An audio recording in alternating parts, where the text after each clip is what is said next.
Boa noite a todas. Muito agradecida, Isabela Diniz, que aceitou meu convite aqui hoje. Isabela Diniz é minha amiga, também advogada sistêmica, trabalha com a constelação familiar já há muito tempo e veio aqui trazer o conhecimento prático dela da aplicação da filosofia hellingeriana no campo do direito.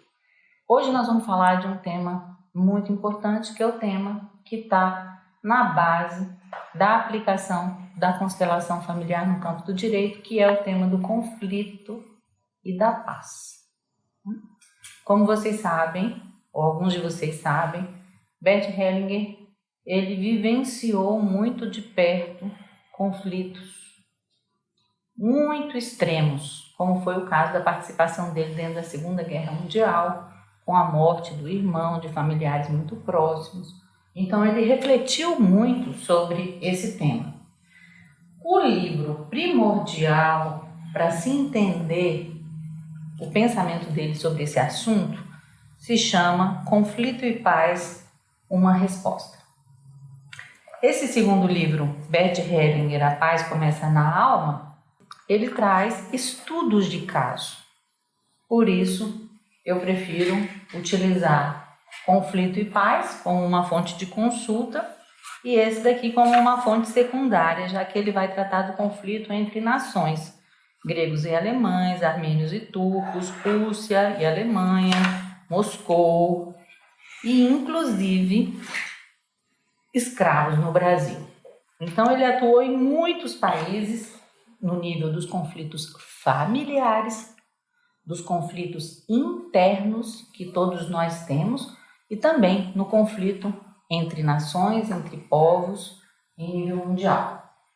Fora isso, existe um outro livro que em português se chama Pensamento sobre Deus, e aqui eu tenho ele em inglês, com Deus na mente, with God in mind, os nossos pensamentos sobre Deus, de onde eles vêm e para onde eles nos levam. Por que esse é um livro também importante sobre o tema conflito e paz? Porque muitos dos conflitos acontecem dentro da nossa consciência, dentro da nossa compreensão sobre a realidade. E uma parte importante da nossa compreensão sobre a realidade é o que a gente entende sobre a verdade.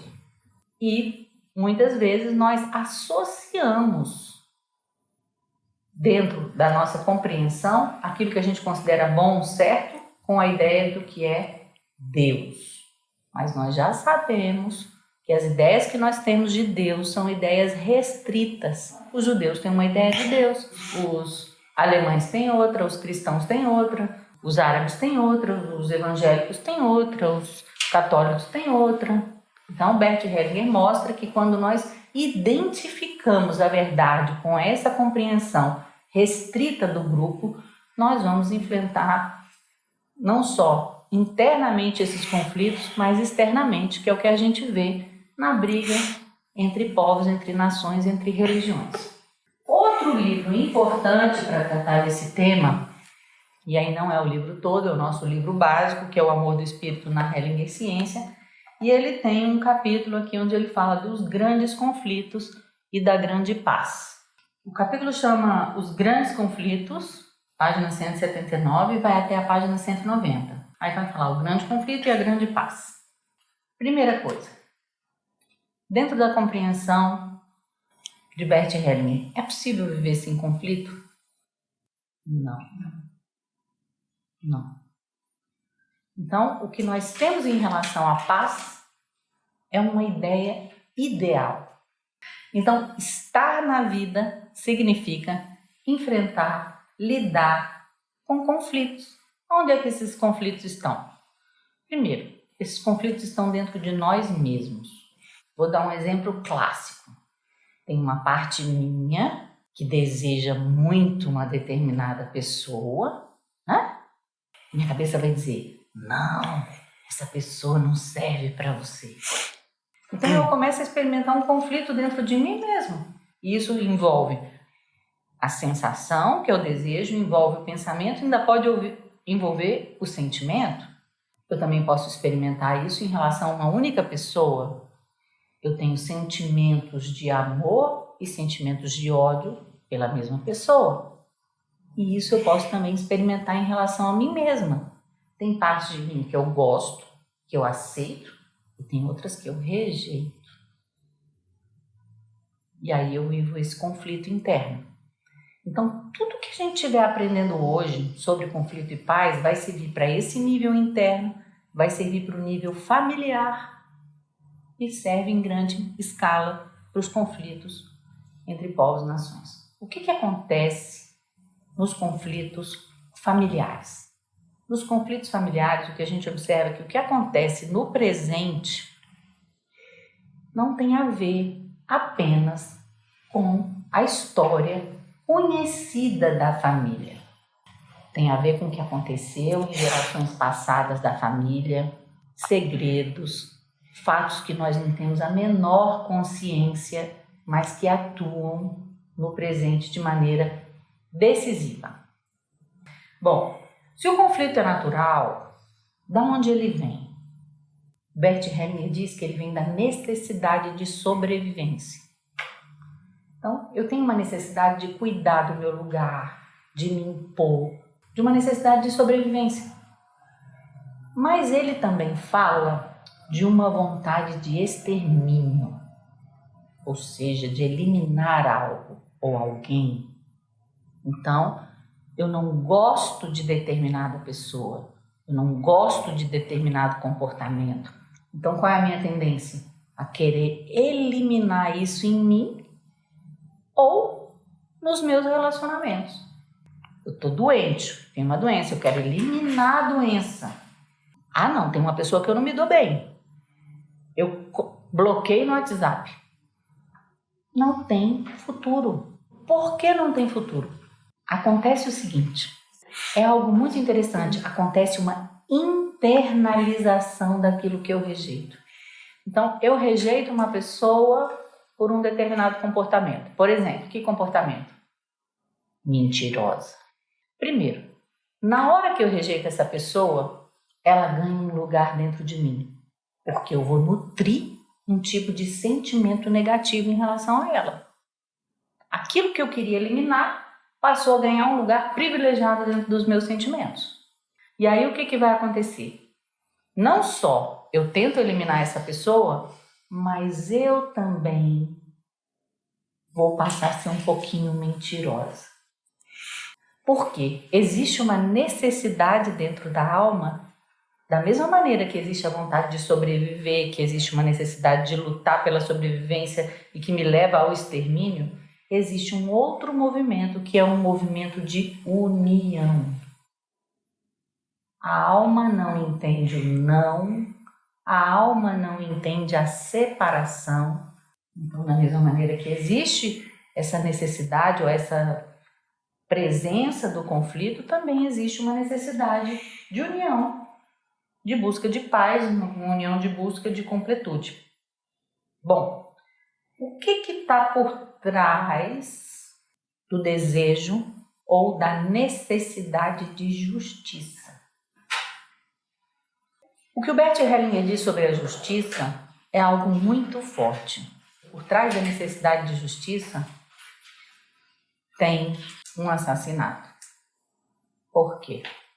Eu quero fazer justiça a alguém em detrimento de outra pessoa ou de algo. E nisso o que eu estou fazendo? Querendo eliminar isto. Faço justiça a ela e injustiça a ele. E essa injustiça, em última instância, é um assassinato. E da onde vem essa necessidade de justiça? É o que ele fala. Ela vem de uma sensação que nós experimentamos dentro da nossa consciência, que tem a ver com essa necessidade de equilíbrio nas relações, mas também vem daquilo que ele chama de uma boa consciência. O que é essa boa consciência?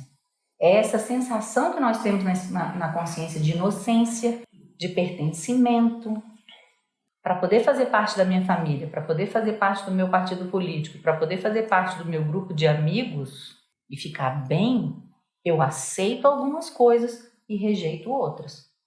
Isso, em última instância, leva a um conflito. dentro de mim. Talvez não no grupo onde eu esteja, porque eu aceito essas regras e me coloco em conflito com relação a outros grupos. E é o que nós estamos experimentando no nosso país. Um conflito de consciência. Eu faço parte desse bando e estou contra outro bando. E os filhos experimentam isso. Como é que os filhos experimentam isso? Eles experimentam porque é o seguinte, nós temos uma consciência com o nosso pai, nós temos outra consciência com a nossa mãe. A gente é uma pessoa com o pai, outra pessoa diferente com a mãe. E o que está certo? Não tem certo. É simplesmente como é. Então, o que importa aqui? É uma tomada de consciência, um dar-se conta de como funciona a própria consciência e as relações humanas. Então, para poder alcançar uma paz, seja interna, na nossa família ou dentro da sociedade, a gente precisa entender que os conflitos são gerados, em primeiro lugar, dentro da consciência.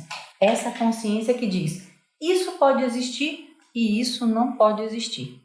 Então, a primeira coisa para eu poder ter paz, ter sucesso, ter tranquilidade, é tudo tem o mesmo direito de existir. Tudo do jeito que foi está ok, tudo do jeito que é está ok e tudo do jeito que virá também. E aí, em nome da justiça, fazem o quê? Matam. Em nome da justiça, excluam.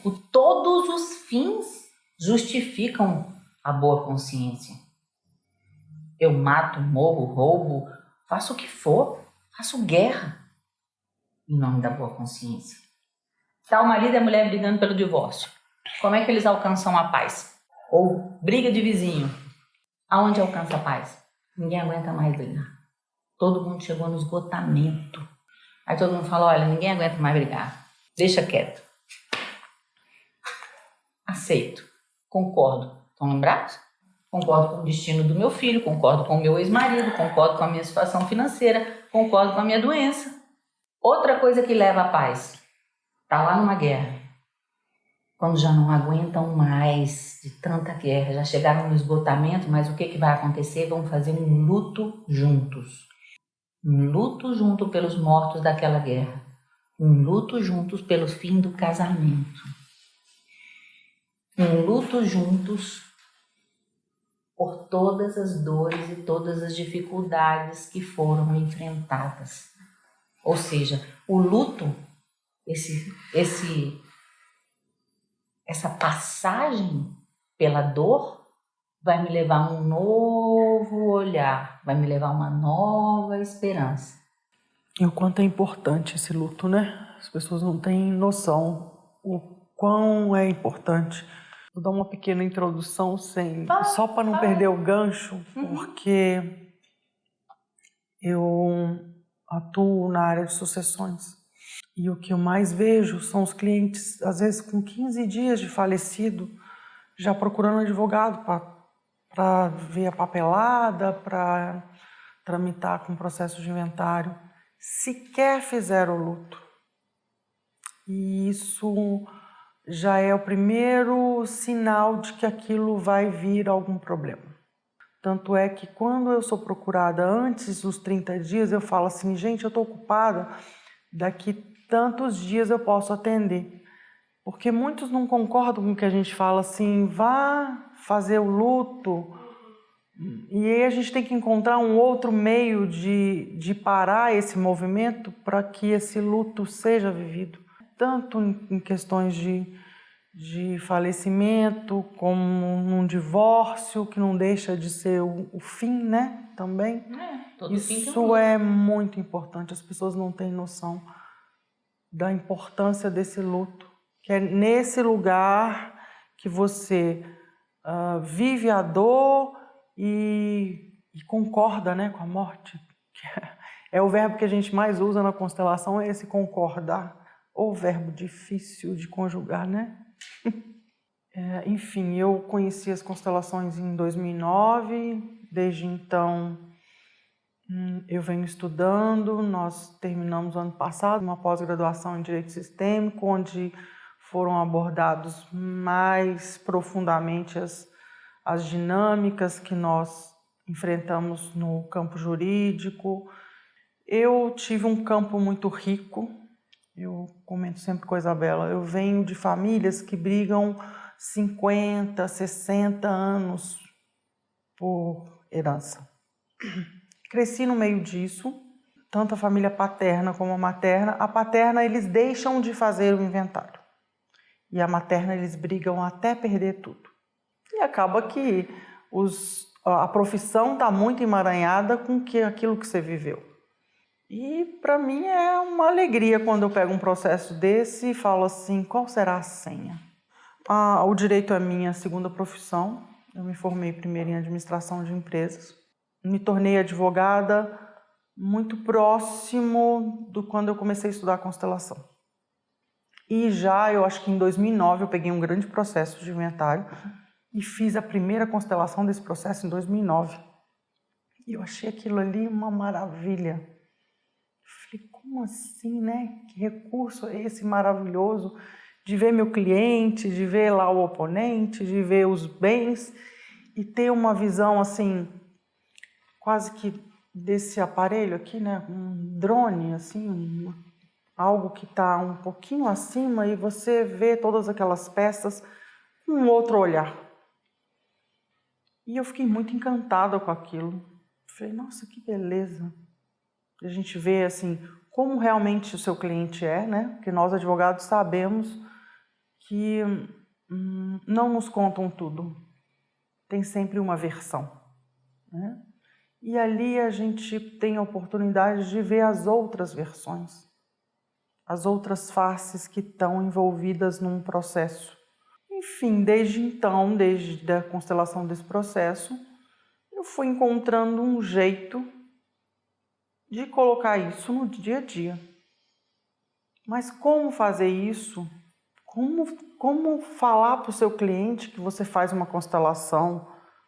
Que seria, em 2009, como que eu ia partilhar esse conhecimento com os meus clientes? E aí, à medida que a gente vai estudando, a gente vai encontrando um meio de colocar isso no atendimento sem necessariamente dizer assim, vamos constelar. Então, na verdade, eu estava fazendo um atendimento assim, como pacificar sem necessariamente constelar. Eu comecei a perceber que o que eu precisava melhorar na minha postura, a quem eu ia me aliar quando eu ia atender uma família. E eu comecei com vários questionamentos. Enfim, hoje, depois desses 8 anos, eu gosto de atender as famílias na casa deles. Eu não trago para o meu escritório. De preferência na casa do falecido, se isso for possível. Convido a todos para a reunião, escuto cada um deles.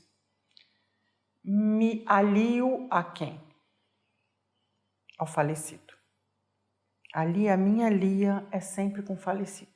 Gosto muito de dizer para eles assim, aqui eu estou a serviço de fulano, geralmente um falecido. Já é um espanto. É a primeira fase que eu digo, olha, aqui eu trabalho para o falecido. Porque afinal de contas, esse bem aqui, esse presente, veio de quem?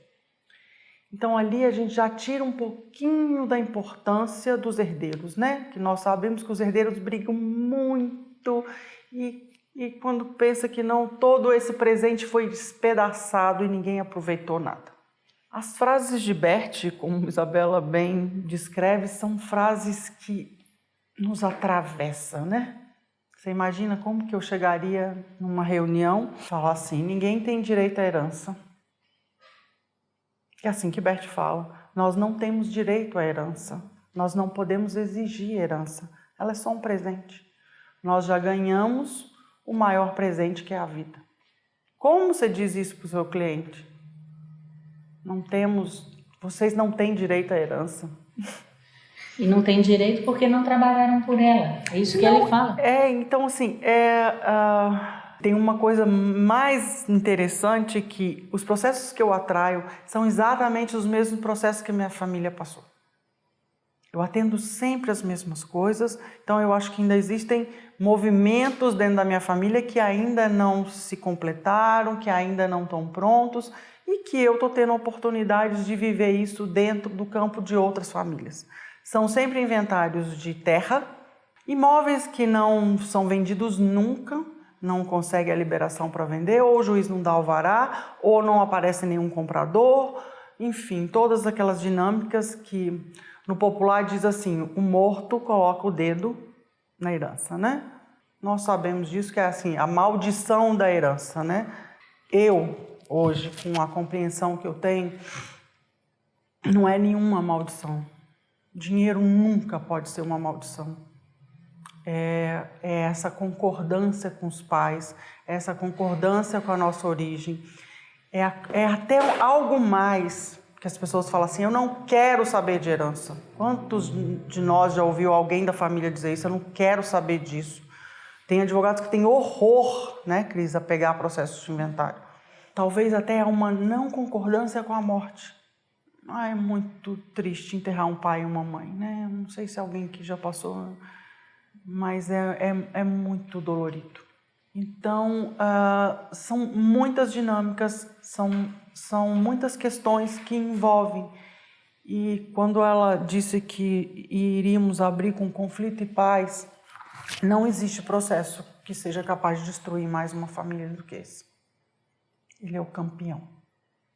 Esses são os processos que mais destroem, né? Ficam anos sem se falar e às vezes nem voltam mais a conviver. Eu fui atender uma família, são 9 irmãos, tinham 7 irmãos presentes, uma irmã estava doente, não pôde participar, esse que estava brigando também não quis participar. Então, quando eu cheguei, eu fico numa alegria porque meus clientes me seguem, sabe? Então eu acho que de alguma forma a gente passa essa confiança. E eu estava numa mesa comprida, uma mesa provavelmente de refeição deles.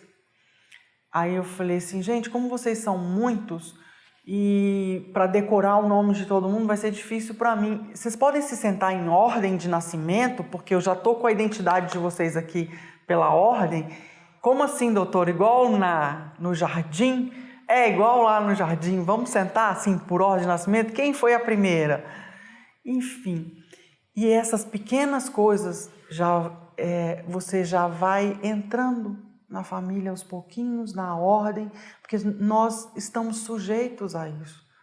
Essas ordens dos relacionamentos que o Berto nos trouxe é uma maravilha.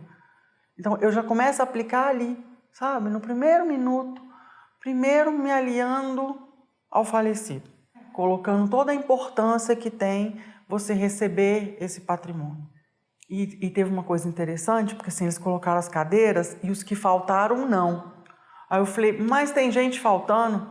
Aí eu falei, vamos colocar uma cadeira para esses que faltaram? Porque afinal de contas, coitada, né? A irmã não veio porque estava doente. E aí foram colocando. Como está aqui, sabe? Não veio, mas a cadeira está aqui esperando. Era mais ou menos assim que estava a ordem. E aí eu falei assim, engraçado, está faltando um irmão? Não, doutora, não está faltando ninguém. Falei, tá faltando um irmão, sim. Uai, esse moço aqui que faleceu com 20 anos, cadê a cadeira dele? Ah, mas ele não tem direito à herança? Ah, mas como assim, não é irmão? Ah, vamos colocar uma cadeira para ele. Não está todo mundo sentado à mesa? Vamos colocar uma cadeira para ele. Uns 3 cruzaram o braço assim, o que essa mulher está falando? Cruzaram o braço na hora e um falou assim, vamos colocar a cadeira. Eu falo que eu brinco muito, até para deixar isso mais leve, porque é um movimento simples, mas você imediatamente olha, você mudou. As pessoas mudam a expressão. Como assim ela colocou morto ali, né? Como assim? Mas tudo bem. Só que isso passa, isso vai passando e as emoções vão aparecendo. Então, eu gosto de pedir que me apresentem o falecido, aí eu peço para o mais velho. Pode me apresentar seu pai, sua mãe? Quem foi seu pai? Quem foi seu pai? E aí começa uma historinha mesmo. Um puxa a fila. Daqui a pouco o outro de lá está falando assim, você esqueceu de contar isso. Aí o outro, você esqueceu de contar isso. E aí eles estão ali revivendo toda a história deles. A força vai tomando conta. E o que é um conflito diante de uma força de todos os irmãos ali unidos? Se torna nada. Se torna nada. Então, assim, você vai tomando a emoção de cada um e ali vão saindo as pérolas, tudo que você precisa para atuar. Sem mesmo a gente ter feito constelação. Eu vejo que muitos profissionais hoje que estão aí se deparando com direito sistêmico, talvez não tenha percebido que isso é uma abordagem que a gente carrega, né? Tem advogados trocando de profissão. Você quer consulta com advogado ou com constelador? Eu não estou conseguindo desassociar isso, sabe? Porque se eu já tenho uma postura, se eu já tenho um jeito de falar, se eu já encontrei um meio de trabalhar, não necessariamente eu preciso fazer uma constelação. Aquilo vai se mostrar quando a gente já está na postura. Então, quando a gente demonstra que quanto mais se partilha uma herança, mais paz se tem, e que essa paz não tem preço, principalmente para uma família que veio da luta diária com a terra, que respeita a terra, que aquilo não é absolutamente nada, e que o movimento de compaixão com esse irmão que não está conseguindo perceber isso é necessário, sem levar diretamente para o lado espiritual. Por exemplo, eu estava numa casa de evangélicos, enfim, então eu tenho que ter muito cuidado com a fala, para não entrar em campo religioso, para não exceder aquilo que é o meu trabalho como advogada. Depois de 5 horas de reunião, eu saí de lá com um acordo para levar até o advogado do irmão, e eles ficaram muito felizes quando nós chegamos num lugar. O que é isso? Que a Isabela trouxe bem. O que é o conflito, né? Eu sempre observo que esses conflitos nesses processos ou em vários outros processos nos traz a senha do que está fora do lugar. Então eles são uma preciosidade. É ali que você encontra todas as respostas. Que muitas vezes quem está brigando não sabe nem por que está brigando. Não tem nem noção. Mas ele é tomado por esse sentimento de injustiça e de exclusão. Na realidade, o que a gente vê mais em inventário é não se briga por dinheiro no inventário. Isso é uma inverdade, se briga pelo lugar. Então, é assim que eu me coloco a serviço desse processo, utilizando desse conhecimento. Nessa compreensão, isso não fica pesado para mim, porque mesmo que toda essa dinâmica que eu fiz com essa família e esse irmão não concordar, nós temos que seguir com o processo. Porque eu faço todos os esforços para que saia um acordo, mas também isso não pode ser um desejo meu. Isso não pode ser algo que tem que fazer o acordo. Não! Muitos processos têm que existir, sim. Sem guerra não há paz, né, Isabela? Muitas vezes as famílias precisam passar por processos tão longos assim.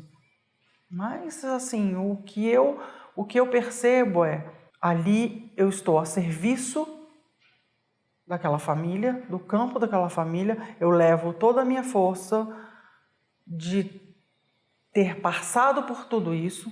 Então, aproveitem isso na vida de vocês. Os conflitos que vocês vivenciaram na família e façam disso uma bandeira.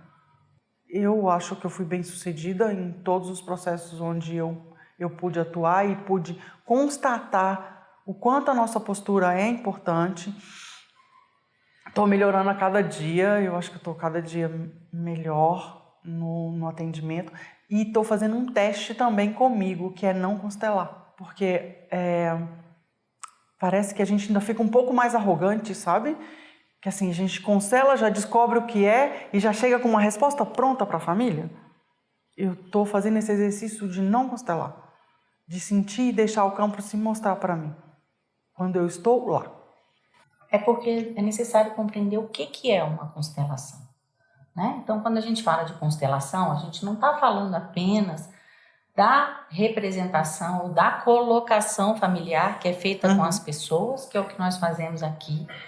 Uma constelação, em última medida, ela é uma nova compreensão, uma nova visão sobre algo que coloca algo na nossa alma em ordem, une aquilo que estava separado. E essa compreensão, Bert Hellinger fala o seguinte, né? A Isabela falou sobre o termo campo. É como se dentro da nossa família, dentro dos grupos que a gente participa, existe um campo de informação, uma memória. Um campo que Bert Hellinger chamou de alma, a alma da família. Não é que eu tenho uma alma, é como se a família tivesse uma alma.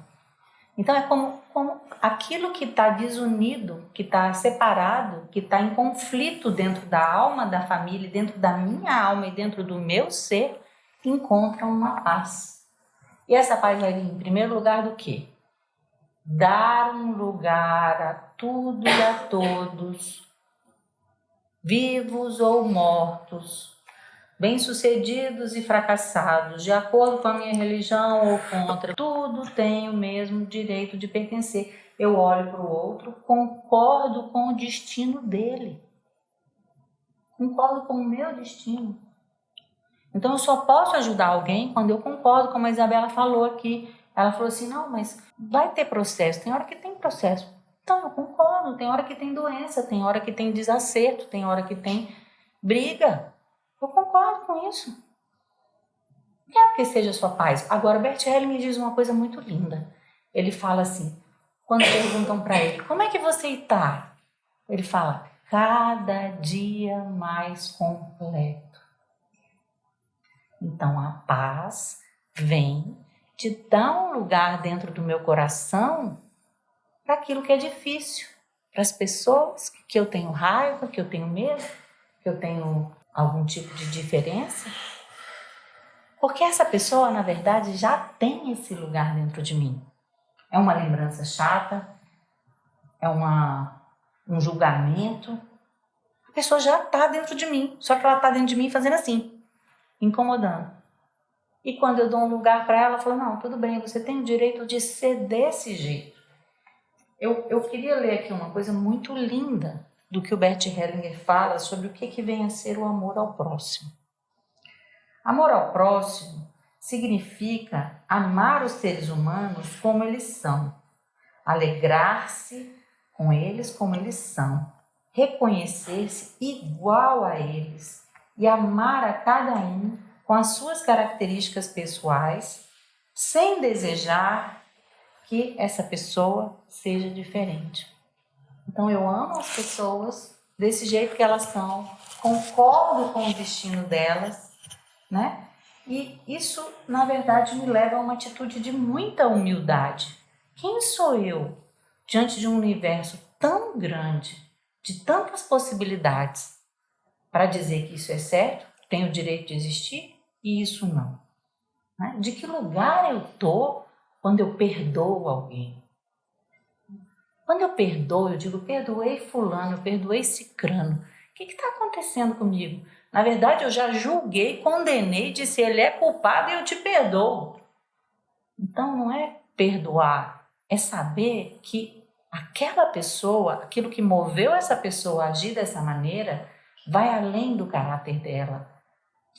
Tem a ver com essa alma da família, tem a ver ainda com algo muito maior que eu não sei o que é a vida se manifestando e buscando um aprendizado daquela maneira.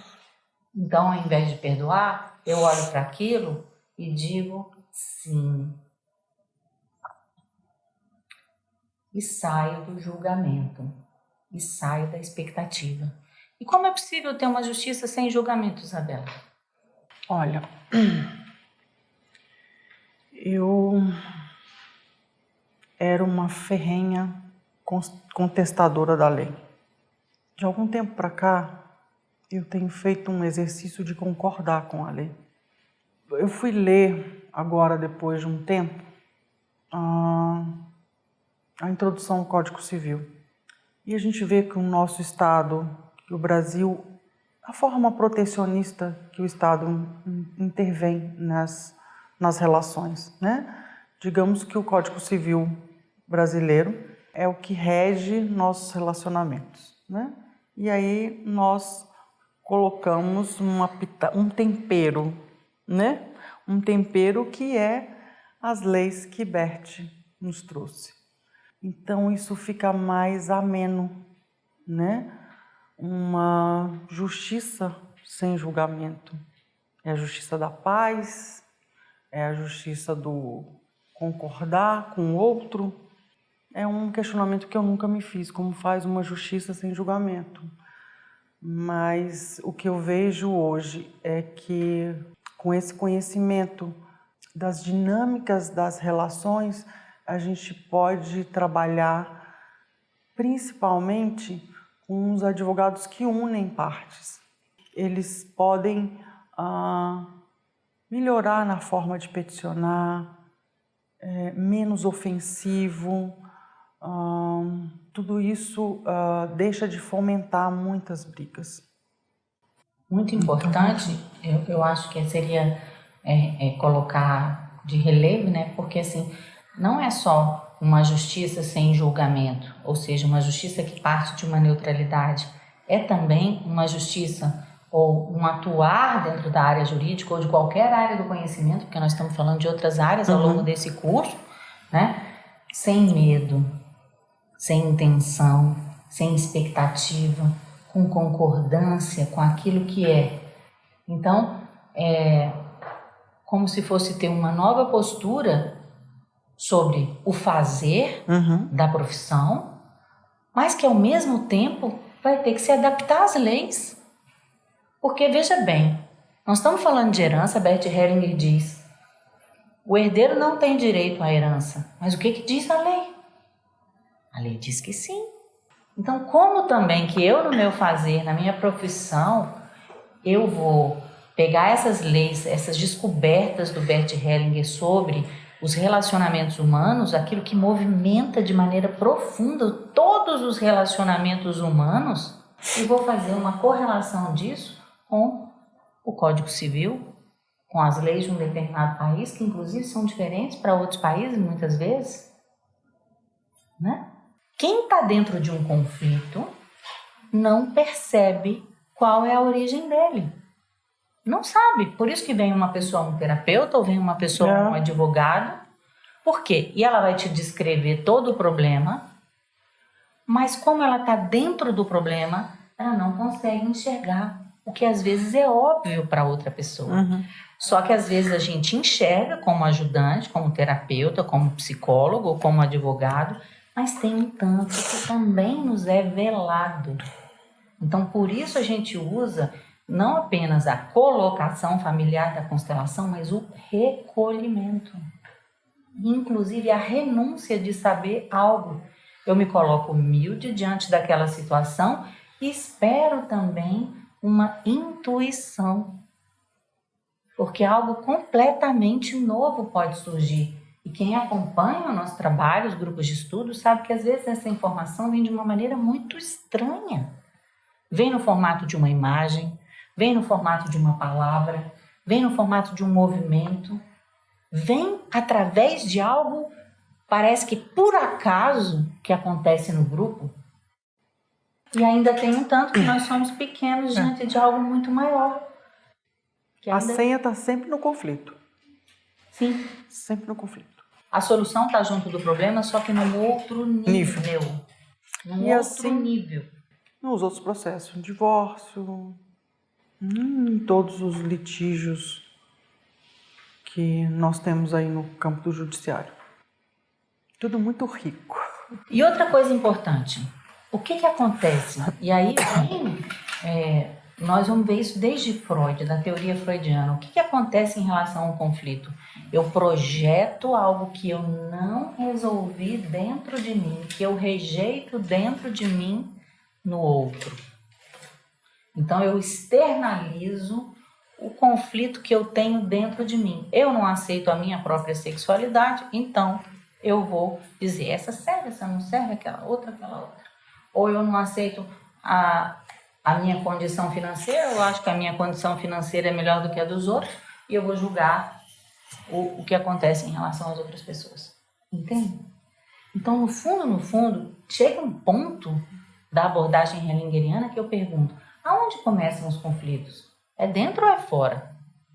O que eu posso fazer quando eu estou vivendo uma situação de conflito? Em primeiro lugar, Bert Hellinger fala o seguinte, é necessário ter uma purificação. É uma purificação, ele diz, dos sentidos, ou seja, ao invés de eu dar atenção à conversa do cliente, à conversa do vizinho, à conversa do marido, à conversa de não sei o quê, eu vou ouvir, mas ouvir com um distanciamento. Quando eu ouço com esse distanciamento, eu permito que outra força, outra intuição chegue. Então, eu tenho uma purificação dos sentidos e eu também tenho uma purificação do que ele chama de uma purificação do espírito, que é uma purificação de uma disciplina. Uma disciplina em relação ao que eu penso, uma disciplina em relação ao que eu sinto, em relação às pessoas. Eu coloco o meu prumo, eu trabalho em direção ao amor ao próximo, como ele colocou aqui.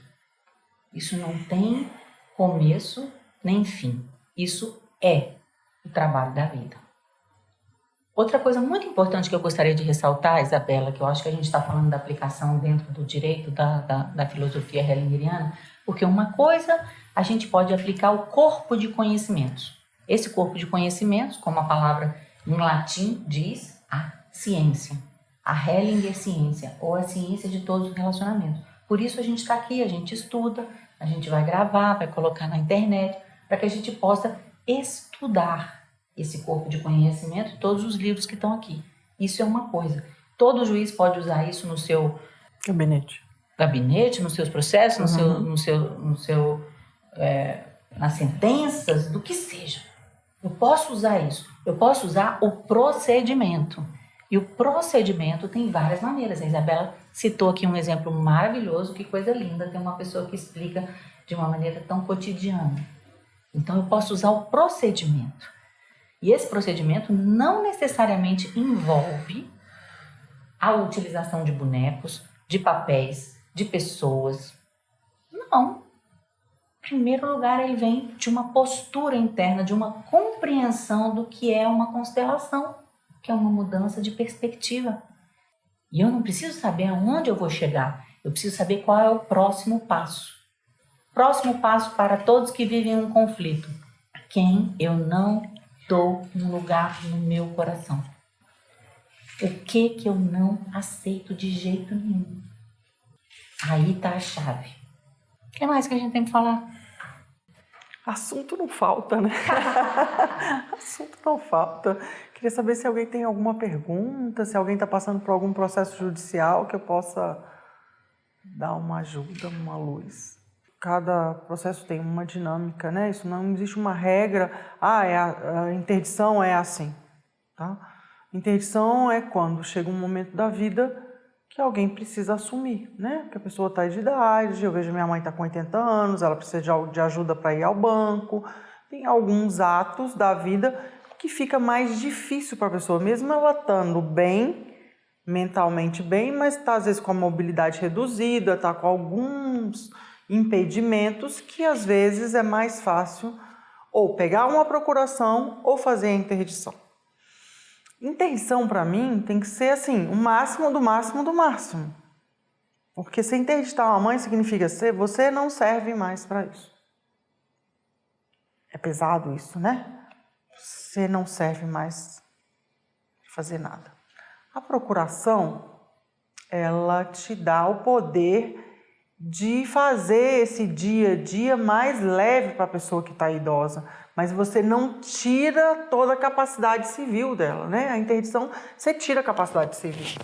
Então isso você precisa estar com uma postura muito alinhada, porque senão o processo não vai andar. É legal que a pessoa de mais idade, elas têm uma sabedoria, né? Minha mãe faz umas pérolas assim que eu falo, que coisa linda. Fica eu, meus irmãos, às vezes a gente lá horas vendo o que vai fazer, que meu pai faleceu tem 5 anos, e a gente precisava tomar uma decisão nas empresas, Aí os 4 irmãos conversando, eu falei, peraí um pouquinho. Fui na parte de cima, eu falei, mãe, a senhora dá conta de descer? Ela falou, aconteceu o quê? Eu falei, a gente tá precisando da senhora. Ela, aconteceu alguma coisa grave? Eu falei, não aconteceu nada grave. Ela sentou na cadeira lá. Eu falei, mãe, nós temos que tomar uma decisão e tá assim, tá faltando o voto da senhora. Meu voto. Eu falei, o seu voto, mãe. Precisamos tomar uma decisão num acordo, se a gente faz um acordo ou a gente não faz um acordo, e nós estamos num parâmetro assim ou assim. Aí ela falou, qual que é a dificuldade? Eu falei, a gente não sabe se aceita assim ou dessa forma. Aí ela falou, assim eles aceitam? Não, assim não. Então vamos no meio termo, dividir isso por 2. Ela não demorou 2 minutos para responder com a clareza e com a experiência. Não precisou de estudo, não precisou de nada, só da experiência e do lugar dela, né? Do lugar dela. Então, eu vivi isso em casa, de ver assim que ela está, mesmo com 80 anos, está em perfeita condição de decidir do lugar dela de dona de tudo, né? E como a própria família se enfraquece com a interdição.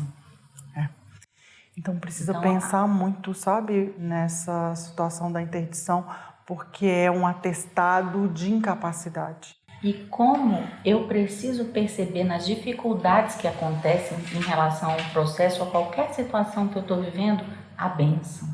Então esses dias tinha uma pessoa que estava vivendo uma situação muito difícil no trabalho. Eu cheguei para ela e falei assim, veja bem, você já prestou atenção que você pode estar sendo protegida com essa situação que você está vivendo? Porque com essa dificuldade você está sendo protegida de estar envolvida num rolo muito maior que não te diz respeito. A pessoa olhou, então qual é a bênção que tem na situação que eu estou vivendo? Qual é a bênção? Aí está a chave, essa solução que está junto do problema. Eu queria falar sobre uma dinâmica muito importante na justiça, que é a dinâmica da vítima e do perpetrador, ou seja, que tem um culpado e um inocente. Dentro da abordagem hellingeriana, não existe alguém que é culpado e alguém que existe que é alguém inocente. Não alguém que é um perpetrador e alguém que é uma vítima. O que a gente tem são 2 pessoas, 2 seres, que na verdade não têm tanta liberdade assim. Primeiro, estão envolvidos naquilo que a gente falou, no campo familiar da sua família atual, da sua família de origem e de toda a transgeracionalidade. Então, dentro da compreensão hellingeriana, a nossa liberdade é pequena. Então, você podia ter escolhido não ser um alcoólico, ou você podia ter escolhido não ser uma pessoa, um homossexual, ou você podia ter escolhido ser um homem bem-sucedido. Não. A nossa liberdade é pequena. Então, quando eu vejo isso, eu olho com um respeito para aquela pessoa que com toda dificuldade se mantém viva. Se mantém viva. Seja com a bebida, com toda a dificuldade financeira, com o fracasso ou com esses destinos especiais que toda família tem. Os destinos especiais dentro de uma família, né? São de diversas maneiras, em cada família é uma coisa. Cada família, cada grupo tem algo para aprender. O que nós, como nação, temos que aprender agora? O que cada um na sua vida pessoal tem que aprender agora? Então, o assassinato, especificamente, que é o cúmulo de uma dinâmica vítima-perpetradora, onde alguém mata outra pessoa, e vejam bem, estava lá Adão e Eva no paraíso. Né? Qual era a história do Adão e Eva no paraíso? Eles foram comer da árvore do bem e do mal. Como que a filosofia hellingeriana, o que ela faz com a gente? Ela nos leva além do bem e do mal. Nos leva além do bem e do mal. Então a primeira historinha fala da polaridade, do ir além da polaridade, também do contato com a sexualidade, né? A cobrinha e a maçãzinha, né? Então fala de tudo isso, da vergonha que a gente sente em relação a isso, do livre-arbítrio e do destino, de como eu tenho que escolher e como eu tenho que ir além disso. Mas a segunda história, eu acho que é a segunda história, fala do assassinato de Caim e Abel, 2 irmãos. Os conflitos acontecem entre irmãos. Então, todo conflito também tem uma origem. Alguém foi excluído. Houve alguém que chegou ao ponto de excluir com um assassinato. Então, Caim e Abel nos falam de um assassinato entre irmãos. E o que está por trás de um assassinato? O que está por trás de um assassinato é algo muito terrível, muito decisivo dentro de uma história da família. E é, muitas vezes, um tabu. Um assassinato que acontece dentro de uma família vai gerar o quê em gerações subsequentes?